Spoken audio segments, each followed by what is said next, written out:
And hello, and welcome to another set of hymns for Song Lovers Online, 21.13. I know, it's 13 versions already. Already. Wow. Yeah. Okay. We got to stop doing this. Well, maybe we'll take a break in the summer. It's not a bad idea. Yeah. And then everybody who gets vaccinated, we can meet over across in the choir rooms, maybe. Start it up again. Heck, we could do it here. We could do it here. We could do it here. So do some praying that we can maybe, get some singing started again, and then we will finish off the Levas Yes. right here in this space. Finish it off. How I would think that sounds be? like a great idea. It does. Okay, so we have 4 hymns, and these are all based on the lectionary, the upcoming lectionary for May the 16th. Yes. The first is We All Are One in Mission. This comes from the Green Book, Wonder, Love, and Praise, number 778. This is written by Rusty Edwards, who's an American. He studied at Interlochen Arts Academy. It's a nice place. Oh, yes. University of Nebraska, Luther Theological Seminary in St. Paul, and the Graduate Theological Foundation in Notre Dame. Oh, he also got a law degree in Dallas, and he went to the Seminary of the Southwest in Austin, and the Pecos Benedictine School of Spiritual Direction in New Mexico. Might as well, as long as you're doing everything else. Sounds like he's one of those eternal students. Exactly. He was ordained in 1985. He served churches in Illinois, and in 1998 he became senior pastor at Christ Lutheran Church in Marietta, Georgia. He is a hymn writer and a composer. About that. The inspiration for this hymn came in a letter from his bishop about a new mission campaign. And this makes our own lives the subject of evangelism, not the benighted people of distant lands. How's that for a nice I like phrase? that. Yeah. I like that. And it's set to a lovely tune. One of my favorite tunes is Nyland. It's a Finnish tune. And this text actually has been set to at least 8 tunes, including Morning Light, which is Stand Up for Oh, right. Jesus, which we all are one in mission, we all are there. I don't like it for that. No. So, there it is. Sounds good. This hymn tune also appears in hymnal 82. Yeah. A couple of hymns. Not particularly the good texts. It's a I like lovely these tune. texts, but I love the hymn tune. I like this text too. I really like this this text. How many verses should we do? Well, we're going to do 3. We're going to do 1. What did I decide we were going to do? 1, 2, and 5. 1, 2, and 5? It is. Or 4. I'm sorry. 1, 2, that's 4. There's only 4. Sorry, the other one has 5. That's funny. I was agreeing and there were only 4. Yes. Okay, good. Okay.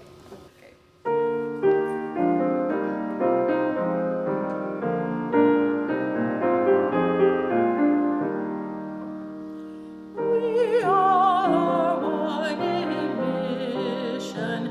We all are one in call. Our varied gifts unite us by Christ the Lord of all. I say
Okay, our second hymn is back in the red hymn book, 82, 477.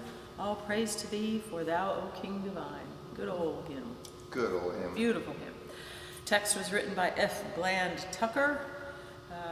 He was born in 1895, died in 1984. Norfolk, Virginia was his home base. So he went to the University of Virginia in Charlottesville, Protestant Theological Seminary in Alexandria. He served many, many parishes in Southern Virginia, also St. John's in Georgetown, then Christ Church, Savannah. He was actually a member of the committee that produced the hymnal 1940, the one that preceded this one. And numerous hymns of his appear in this one in 1982. And our dear old friend Eric Routley says of him, there is no better 20th century writing in either of our two countries than is to be found in Tucker. That's quite high praise from Especially knowing Mr. Eric Routley. This is actually considered one of Tucker's finest texts. And it was actually written for the hymn tune Sine Nomine, which we know as For All the Saints. That one. And the text does fit. It fits perfect. Perfectly with it. So it was written in 1938, and it was used in the hymnal of 1940.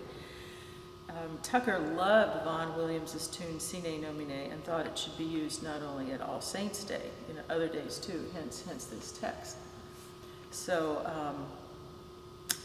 a descant was later added to this by Richard Poole, who has done a lot of stuff too. So the hymn tune is Engelbert by another one of our good old friends, Charles Stanford. Charles Villiers Stanford. Yes, born 1852, died 1924. He was Irish, born in Dublin.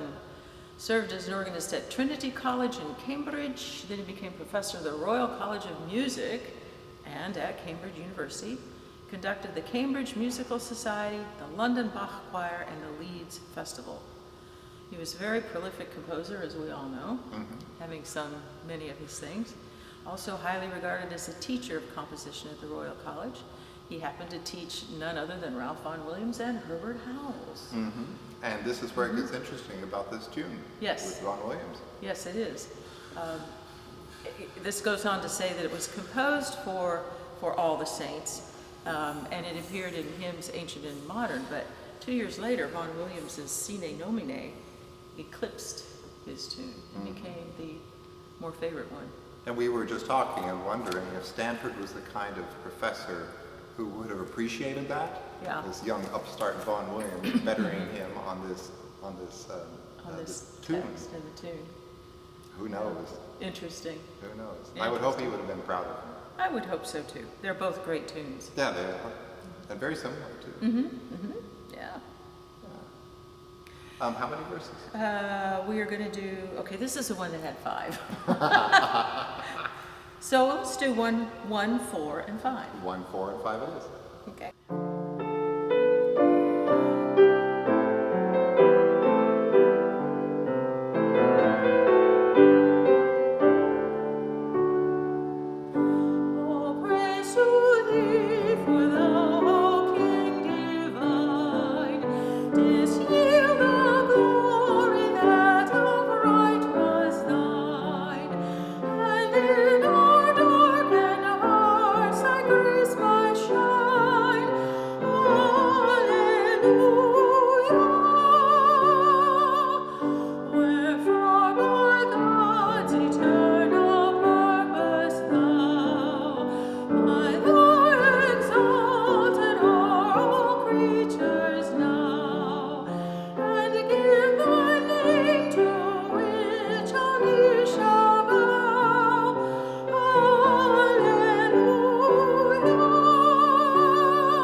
I was playing off of a different key, and there's an amen at the end of that. Well, there is Oh, an there's amen one at there this one too. Oh. Well, you've just been amened. It's a verb now. Oh, well. This is live.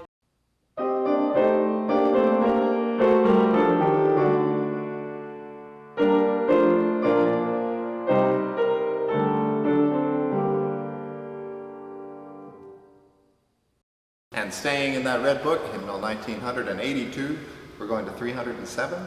Great. This is Lord enthroned in heavenly splendor. I wonder why this is part of that. Oh, I bet I know, because of Ascension on Thursday. Yes, exactly. That's it. So, for all of you who do not go to the Ascension service on Thursday, well, here's an Ascension hymn for Yeah, you. exactly. We have one. This is by George Bourne. He was born in Kent, England, studied at Christ Church College, Oxford, earning the Bachelor of Civil Law and Doctor of Civil Law degrees. Does that mean he was a lawyer? I think so. And he was ordained an Anglican priest in 1864. So This- he could pray over you and do all your law things at the same time. He can sue all the sinners. Exactly. Perfect. This came from 7 Post-Communion Hymns, which was published in 1874. It was privately printed for St. Edmund's College in Salisbury, England, where Bourne was the warden. How about that? Yeah. And the tune is Bryn Calfaria. Oh, that was very good. I tried. Yeah. There are a bunch of Welsh words in here, and you can read along in your text. I'm going to skip the Welsh words. It seems to be a very confusing language to me. Oh, yes. So this was William Owen, born in Bangor, North Wales. He worked in a slate quarry from the age of 10. He listened to the organist of the Church of St. Anne. He became a musician and began to compose. He conducted choirs, particularly ones associated with temperance. I love that. I don't. Heavens. Why? Oh, my goodness. So the story here is that the tune came to Owen on his way to the Dorothea Quarry. And look at the Welsh and try to figure out how that means Dorothea Quarry, which is where he worked. And he wrote it on a slate from the rubbish heap. How about that? Yeah. It was rejected as being a typical example of a poor tune by a gentleman named John Roberts. Nevertheless, it earned a life of its own in Welsh and English books, and it was set to Guide Me, O Thou Great Jehovah. Oh, that works too. Guide me, Yeah. O thou great Jehovah. Yeah. We have a different tune for that now. The name means Hill of Calvary or Mount Calvary for the text that first accompanied it. Would you like to try that? Yeah, right. Well, I could, but it probably wouldn't be correct. Be close. But that translates to the blood of the cross. And we were just talking, this tune should not be taken too fast, because when you get to the second page, there are all those fun eighth notes. And if you start out too fast, ain't nobody gonna get any Nobody will words. sing it. Yep. So we have 5 verses. What would you like to do, Jean? 1, 2, and 5. 1, 2, and 5. Oh, I like 2. Here our humblest homage pay we. Here in loving reverence bow. Like 2 very much.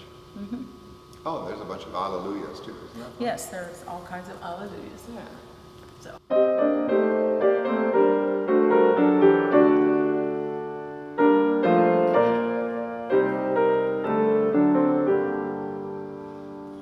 Lord enthroned in heavenly splendor, first begotten from the dead, the Lord our strong defender, lift us up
Alrighty, so our final hymn for today is 215, still in the red hymnal.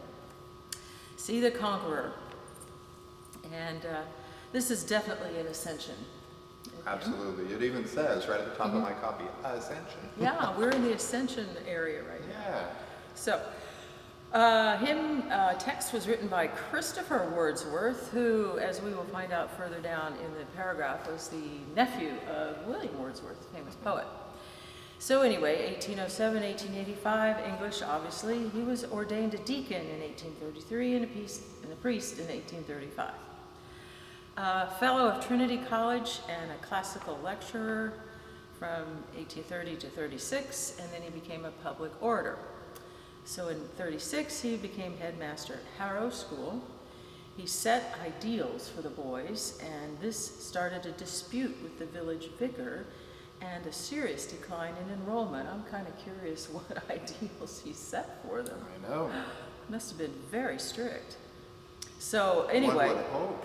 Yeah. I've taught boys. Yeah. Seventh and eighth graders. Boy, they need some ideals. They need some They need ideals. some lines in the sand that you do not cross. Exactly. Kind of makes you wonder about the village vicar. Indeed. Anyway, he was removed by being appointed canon at Westminster, where he stayed until 1869. Wait a minute. He was removed by being appointed I canon? know. Well, What it's, a rough way to... I want to be removed from here by being appointed to the National Cathedral. You think they'd do that? no, never. I don't think so either. How did that work for him? No. Well, you know, it's the Peters principle. You rise to the level of your incompetence, I guess. Wow. But, I know, is that interesting? Yeah, canon of I guess they figured, well, we're going to put you here. Yeah, interesting. Yeah. Still makes me wonder what those ideals were, that they were so objectionable, and the boys evidently didn't want to follow them because they quit going to the school. Whatever. So anyway, this does go on to say that William Wordsworth was his uncle, and he did correspond with him until the poet's death in 1850, and that is when Christopher began to write hymns.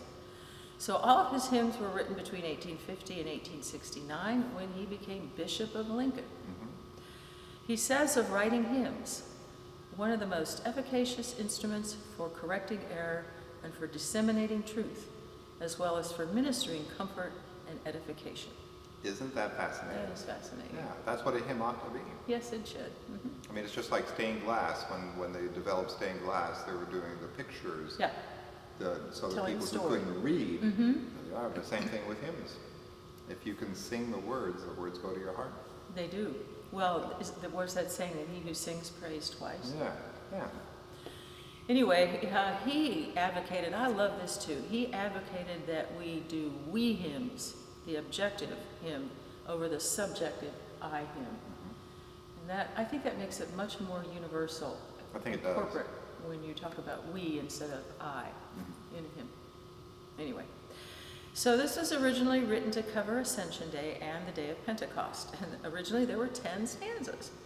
1 through 5 was for Ascension, 6 through 9 was for Pentecost, and the 10th was the doxology. Isn't that nice? To round out. Yeah.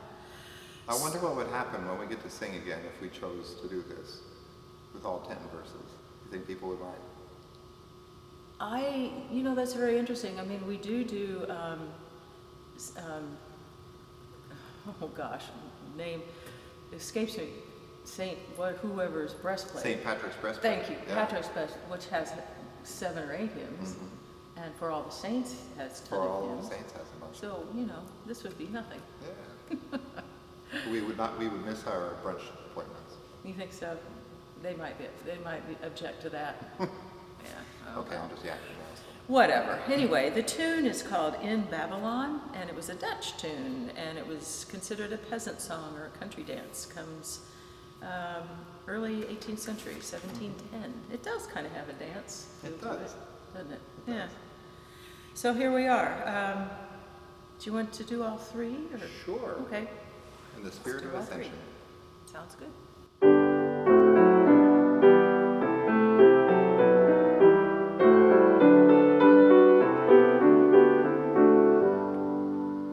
See the conqueror mounts in triumph, see the King in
again for joining us.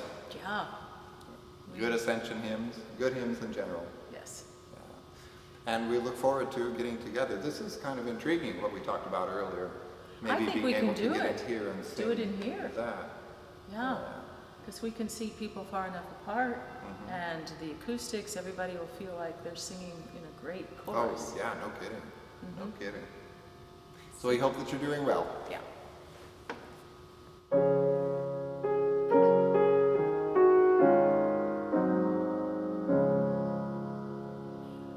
God be with you. God be with you. God be with you till we meet again. By His counsels guide uphold you, with His sheep securely fold you. God be with you. God be with you. God be with you till we meet again.